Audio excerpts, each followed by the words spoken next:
Y ahora el tema es multiculturalidad. Entonces, con el tema de multiculturalidad, eh, vamos a ver acá que en Guatemala tenemos muchas culturas.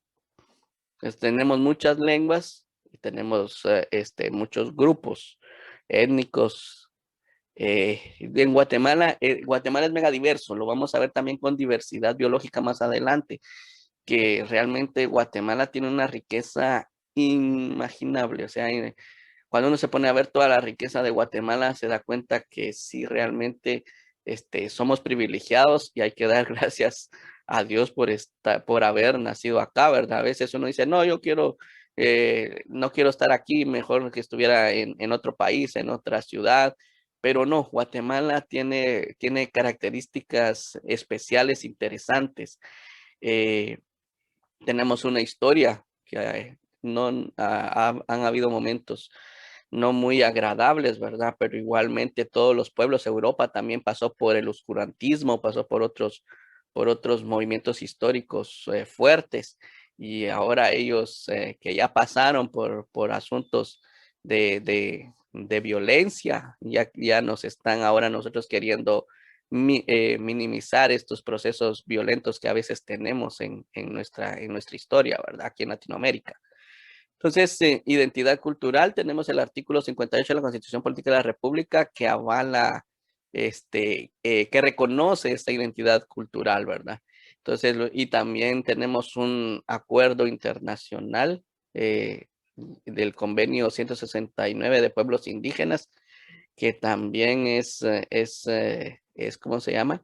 Una, una, un tratado, un convenio ahí que se firmó por varios países. Guatemala forma esto para reconocer a los pueblos indígenas y la autoidentificación de los pueblos. Esto es necesaria, la autoidentificación. Entonces, eso está en el artículo 1, inciso 2 cabalmente de la ley de autoidentificación, donde se le da el derecho a los grupos para identificarse, para autoidentificarse quiénes son, para reconocerse como grupo, ¿verdad? Entonces, identidad cultural es el conjunto de valores, lenguas, tradiciones, creencias, símbolos y maneras de comportarse de una persona o grupo social que dentro de su ámbito cultural ofrece sentido de pertenencia, permitiéndoles compartir intereses, códigos, rituales, son las peculiaridades de una cultura o conglomerado social que permiten sus individuos identificarse como miembros de un grupo, diferenciándose de otro. Este conjunto de particularidades constituyen su patrimonio y por lo tanto la herencia cultural de su colectivo. En otras palabras, la identidad cultural de los pueblos. O sea, el patrimonio cultural es la herencia, ¿verdad? Del colectivo. Entonces ahí tenemos una imagen con diferentes etnias, ¿verdad? Y aquí ¿qué es multiculturalidad? Multiculturalidad se designa lo que hoy se considera ante todo como el hecho social y una tendencia en la propia evolución de la sociedad. Su propia estructura léxica pone en relieve la existencia de diversas culturas. Viene en un mismo momento histórico, en un determinado espacio geográfico, en el fenómeno o realidad que encontramos en países donde su alto número de habitantes, la extensión geográfica y la antigüedad de sus culturas favorece a una realidad multicultural con raíces de un pasado remoto. Entonces ahí tenemos una imagen de un rey maya. Este es no eran reyes realmente, pero eran los líderes, los que gobernaban, los que dirigían a los estados, ciudades-estado que tenían los mayas. Y tenemos también aquí arriba, a mano derecha, en la parte superior, tenemos una pintura de un pintor muy famoso de la cultura garífona, ¿verdad? Entonces aquí marca el dibujo aquí, la historia de la etnia garífona, ¿verdad? Aquí no tengo yo como estoy en la presentación, no puedo ver quién es el autor, pero se los puse ahí en las notas. Si lo miran ustedes en la diapositiva de PowerPoint, ahí van a encontrar el nombre del autor, ¿verdad? Entonces, y igualmente acá tenemos otra de las, de los pueblos que tenemos, que es el Xinca. Entonces, el Xinca está en Jalapa, Jutiapa, esa área de ahí se ha concentrado últimamente. Entonces, esta es una de las iglesias, de ahí de su pueblo, ¿verdad? Entonces, Guatemala es un país multicultural, plurilingüe y multiétnico. Tenemos etnias, tenemos culturas, tenemos lenguas. Y esa es una riqueza, no hay que perderlos. Entonces, es algo que hay que fomentar y favorecer. Como les decía, los padres, las familias son las encargadas principalmente de esta transmisión. Guatemala es un país multicultural. Aquí tenemos el territorio con todos sus idiomas. Miren, tenemos una riqueza bárbara. Tenemos 25 idiomas, 22 lenguas mayas, garífona, xinca y español. Entonces tenemos una gran riqueza en toda Guatemala. Esto está pintadito así como que si fueran los municipios. Y aquí los pueblos, los principales pueblos que tenemos en Guatemala son 4. Tenemos el maya con más de 5.200 años de historia. Eh, Tenemos el garífona con 250 años de que vinieron los primeros afrodescendientes o los primeros africanos en ese momento. No eran afrodescendientes, sino eran directos los primeros africanos o de donde vinieron. Entonces, hace 250 años, el Xinca se remonta a 2.000 años de antigüedad, estando en el territorio guatemalteco. Y el mestizo, que es ya cuando viene la colonia, ¿no? La invasión española, hace 500 años, más o menos, un poco más de 500 años. Entonces tenemos bastante historia también en cada pueblo de los que tenemos identificados o reconocidos, ¿no? Entonces tenemos aquí al pueblo maya con sus tradiciones. Este es una de las tradiciones que se tiene, las diferentes bodas, cómo hacen sus bodas. Hay diferentes tradiciones, los mayajag, las ceremoniales, eh, para pedir permiso a la tierra, para hacer actividades y todo. Entonces tenemos alguna identificación ahí cultural, y esta es la celebración del día que les digo de la entrada de los primeros garífonas, ¿cómo se llama? Aquí al territorio guatemalteco o centroamericano.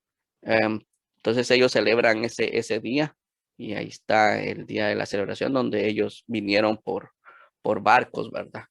El pueblo Xinca, pues lo tenemos como les decía, en esa área, y se ha perdido bastante el Xinca, ha perdido bastante sus raíces, su idioma. Entonces hay poquitos hablantes, pero ahora con esto después de la firma de la paz, se ha tratado de que todo esto, toda esta riqueza, se reconozca y también se valore y se le dé el reconocimiento y la, ¿cómo se llama?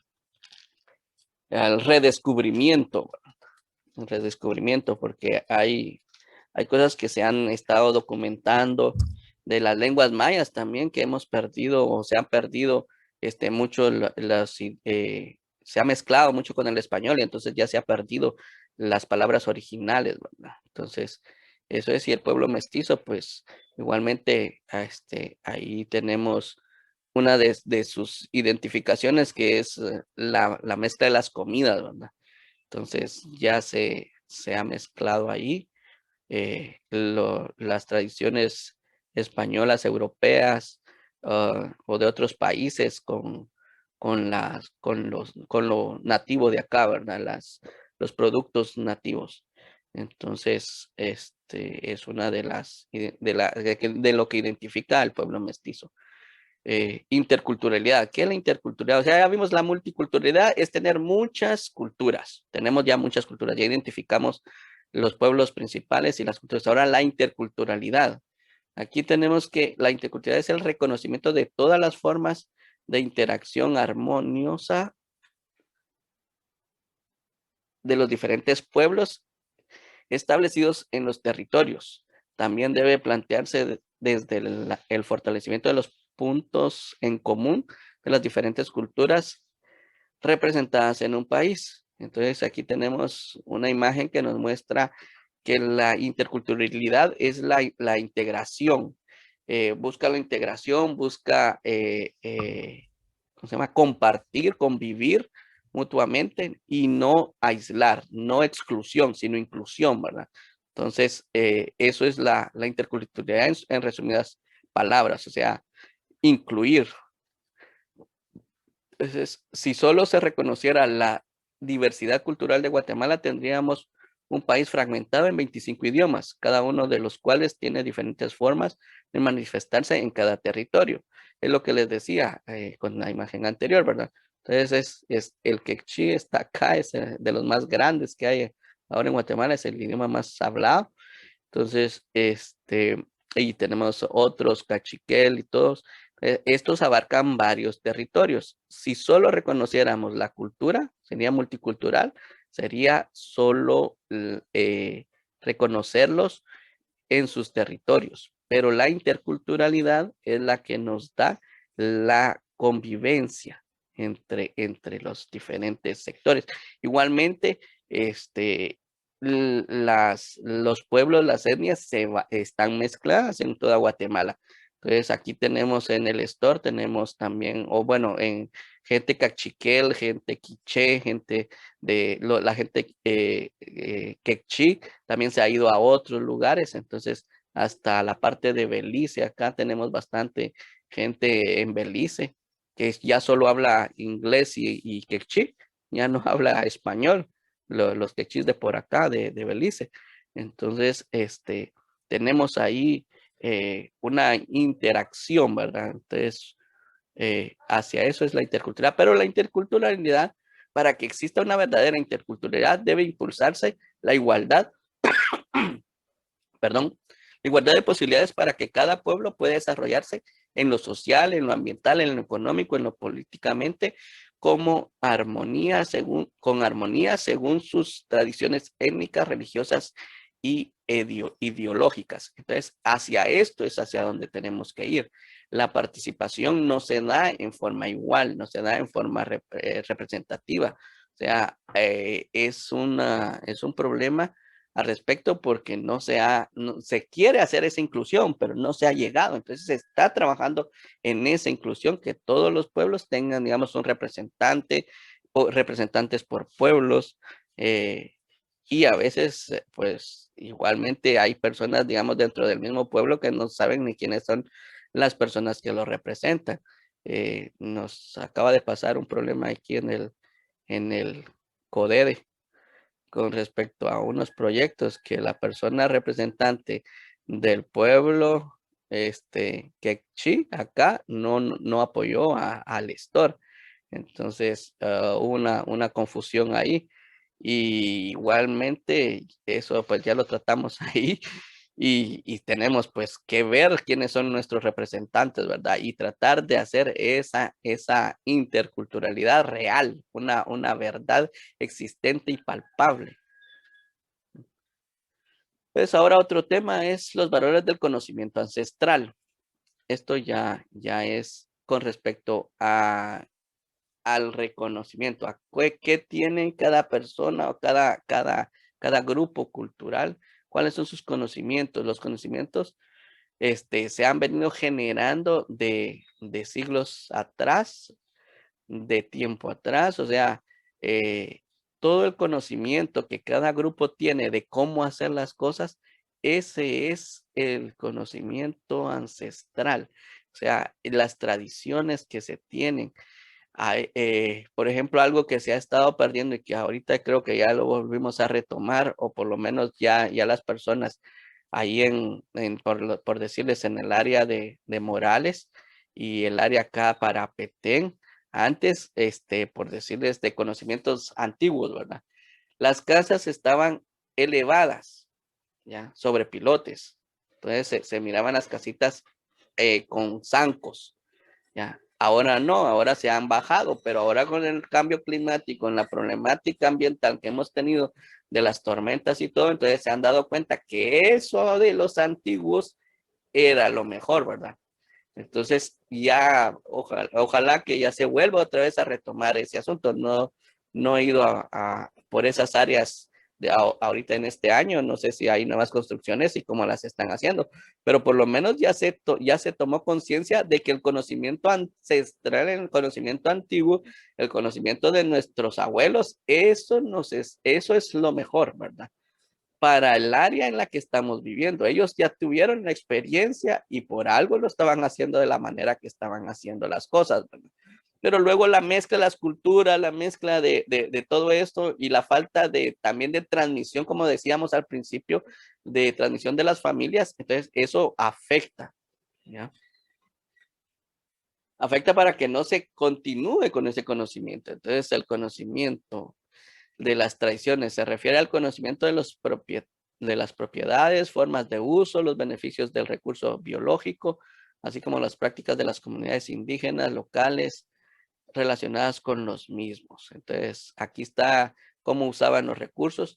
Una de los rescates que se ha estado haciendo, digamos, en medio ambiente, en biología, es que el INAV hizo un documento sobre las épocas, digamos, eso de cómo afecta la luna en el corte de la madera, por decirles. Entonces, no se había estado estudiando mucho, se pensaba que eso era un mito, una leyenda, pero sí realmente ya el conocimiento que tenemos científico y ahora se da cuenta uno también en la práctica, se da cuenta uno que hay que tomar en cuenta muchos esos aspectos de luna, ya por decirles uno de los conocimientos ancestrales relacionados a la naturaleza y que se había estado perdiendo. Entonces, gracias a Dios que ahora el INAH pues retomó eso y ha hecho las investigaciones y la sistematización al respecto y ya tiene un documento ahí en el cual podemos consultar y podemos transmitir a las nuevas generaciones ese conocimiento. Entonces, estrategias para valorar los conocimientos ancestrales. Entonces, aquí estábamos hablando de la sistematización, esto de lo que está haciendo, ¿verdad? Ahora, el ejemplo claro que yo tengo aquí, como les decía, en medio ambiente, en el tema medioambiental, es del INAH, ¿verdad? La recuperación del conocimiento ancestral local hay que consultar con las personas, desarrollo de la mecánica de la sistematización, registro, valorización del conocimiento. Entonces, el registro que les digo, para poderlo transmitir, dejarlo en un documento, en algo, para poderlo transmitir. Transferencia de los conocimientos ancestrales, ahí está la transferencia a las nuevas generaciones, reforzamiento de los contenidos curriculares, eso ya habla con incluir esos conocimientos en la currícula educativa ya local. Nuestro currículum ¿cómo se llama? Flexible, dice. Entonces se le pueden hacer algunas adaptaciones ahí locales con respecto a estos conocimientos para poderlos transmitir, ¿verdad?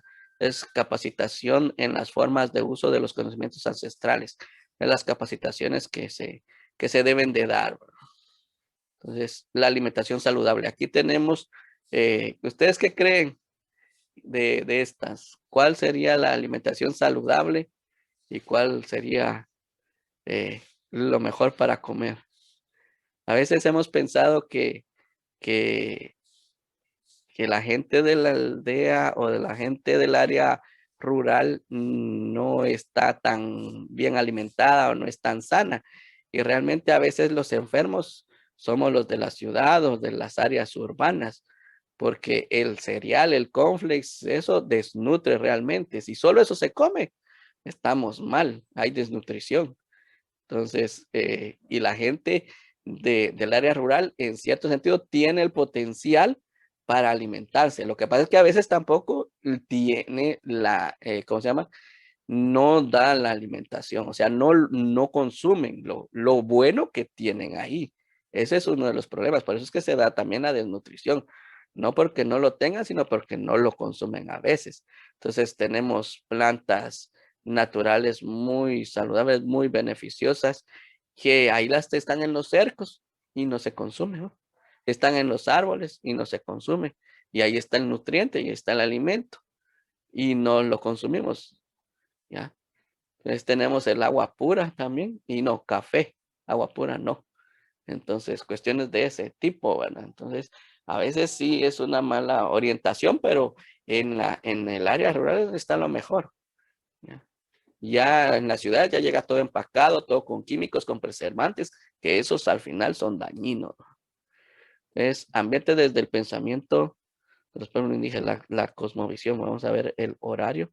Bueno, nos vamos a ir aquí rapidito con la cosmovisión. Este es lo que más les quería mencionar de cosmovisión, ¿verdad? La cosmovisión es la forma de apreciar nuestro entorno cultural en total, ¿verdad? Se basa en la relación armónica y holística. Holística es general, global, de todo, ¿verdad? En todos los elementos de la madre tierra en cuanto al ser humano pertenece, pero no lo domina. O sea, pertenecemos a la madre tierra, pero no la podemos dominar, o sea, no la dominamos. Si se dan cuenta, me gusta mucho esta esfera de este planeta, porque este planeta es la imagen última que tenemos de la verdadera forma del planeta Tierra. Esta es realmente la verdadera forma del planeta Tierra, ya bien medida y bien calculada, ya con todo el avance tecnológico satelital y de mediciones que tenemos ahora con todos los satélites, GPS y todo eso. Entonces, ya nuestra visión del planeta o nuestra cosmovisión al respecto, y ahora ya los científicos ya van cambiando, ¿no? Cómo realmente es el planeta Tierra. Entonces, acá tenemos esta imagen muy interesante para mí, porque rompe con la imagen tradicional que la NASA nos ha estado vendiendo, ¿verdad? De la esfera, de la atmósfera esférica. Aunque ya con la atmósfera realmente sí da una sensación de esferoide, ¿verdad? Que sea más esférica, pero ya con la atmósfera, pero el planeta, la Tierra en sí con el agua, esta es la forma, ¿va? Entonces, sin las capas atmosféricas, ¿va? Entonces, la convención de los pueblos indígenas, ellos tienen su propia, o sea, cada etnia, cada grupo étnico que tenemos, tiene también una visión propia de su entorno, ¿va? Y que todo también es interesante porque ellos tienen esa comprensión de que todo es importante comprender que la necesidad, ¿no? A los ecosistemas, bueno, que todo está conectado. Entonces, esa es una de todo está intrínsecamente conectado. Los ecosistemas de la Tierra y las personas están unidas. Entonces, por eso es que le llaman la madre tierra también, y por eso es que se hace digamos, aquí en nuestro ambiente, quechí, pues el mayajac que tenemos, que hay una conexión con la madre tierra. Entonces, tenemos esa conexión, se reconoce esa conexión, no de la manera que la interpretan los científicos o que la podemos dar, pero sí reconocen esa conexión, ¿verdad? Entonces, aquí está la importancia de tomar en cuenta el contexto local y desde el pensamiento de los pueblos indígenas, todo tiene vida, el viento, el agua, las piedras o la tierra. Aquí yo entendí una situación que me surgió hace años, que me dice alguien, el agua la están matando. Y yo me quedé así como que, perdón, el agua no se puede matar porque no es un ser vivo, desde mi punto de vista, ¿verdad? O sea, desde mi punto de vista yo lo pensé así. Ya dije, aquí esta persona está mal, ¿verdad? O sea, el agua no la podemos matar. Pero ahora comprendiendo que desde la cosmovisión de los pueblos indígenas, en que todo tiene vida, y el agua, el viento y todo, entonces sí, el agua realmente en cierto sentido, sí la podemos matar, ¿verdad? Al estarla contaminando, le estamos matando, ¿no? Entonces ahora comprendí yo esa expresión de esta persona, ¿verdad? Que ella estaba pensando desde su punto de vista, ¿verdad? Y yo desde mi punto de vista. Entonces, esa aceptación, esa comprensión es la que necesitamos llegar para que podamos llegar a tener la interculturalidad que estábamos hablando anteriormente, ¿va? Entonces, los pueblos indígenas de Guatemala, los originales de Guatemala, guardan una relación directa con su entorno, mantienen un vínculo estrecho con los ecosistemas y la naturaleza, a la que nombran la madre tierra, porque de ella se respira, bebe, come, crece y en ella se mueve para enriquecerse el suelo, volviendo al origen de todo, ¿verdad? Entonces, esta imagen me gustó mucho, que la acaba de pintar, es una artista, como les decía, en la diapositiva de PDF, pueden ver ahí en las notas abajo, ahí les dejé yo el nombre de esta artista, eh, donde ella dibuja a la madre tierra, ¿verdad? La representación de madre tierra. Si se dan cuenta, está el quetzalito, está aquí, pintado. Entonces, es una pintura aquí netamente guatemalteca. Bueno, ahora, ¿qué significa holístico? Pues ya habíamos dicho, holístico pues es todo, todo, abarca todo el significado integral de todos los elementos de un sistema. Describe perfectamente el equilibrio que existe en la relación de los elementos de la naturaleza, que otorga el grado de importancia, la necesidad de conservación y una propia, apropiadamente todos estos elementos. Conservar y usar apropiadamente todos estos elementos. Al faltar solo de ellos, el equilibrio se rompe. Entonces aquí tenemos el camino del sol en el día y el camino del sol en la noche. Aquí está. Esa es la concepción de los mayas, la que tenían los mayas, ¿verdad? Entonces aquí tenemos esa imagen de la cosmología o la cosmovisión maya en general. Y el árbol de la vida con sus raíces que vienen de la tierra y se extiende hacia el cielo, ¿ah? Es de la ceiba. Aquí tenemos esta imagen para reconocer esto. Entonces, apoyamos la reforestación con especies nativas. Entonces, igual, no traer especies exóticas. Tratar de que siempre las reforestaciones sean con especies nativas o que hayan estado en el lugar. Porque dicen, esta especie es buena. Sí, pero buena para su lugar y para su área. Ejemplo, la teca. La teca no nos vino a funcionar mucho aquí a Guatemala, ¿verdad? Entonces todos esperaban una super madera y realmente pues no surgió tanta, o sea, la expectativa era demasiado grande porque sí en su lugar de origen es impresionante la madera de la teca. Aquí sí tenemos muy pocos resultados o muy pocos buenos resultados. Tenemos un montón de malos resultados al respecto de esa especie. Entonces, introducir especies nativas es lo importante, ¿va? La planificación familiar, esto también lo dejé acá porque esto nos va hacia una calidad de vida con armonía. Si tenemos, ¿cómo se llama? Eh, ¿Cómo se llama? Una armonía con la madre tierra. Hay una sobrepoblación de la tierra. Entonces, mucha gente, bueno, muchos hijos que no se pueden ni sostener, ni mantener, ni educar. Y entonces eso mengua la calidad de vida y también cada persona que vaya, o sea, cada bebé va a requerir recursos para sobrevivir. Entonces, con eso vamos también a hablar más adelante del consumo humano y eso ya en el siguiente módulo hablamos cuál es la relación entre el ser humano y la naturaleza. Entonces, ahí vamos a comprender un poquito más esta problemática de la sobrepoblación y la generación de residuos y de aprovechamiento de energético que tenemos, ¿verdad? Cada individuo, cada persona, ¿no? Entonces, hasta aquí.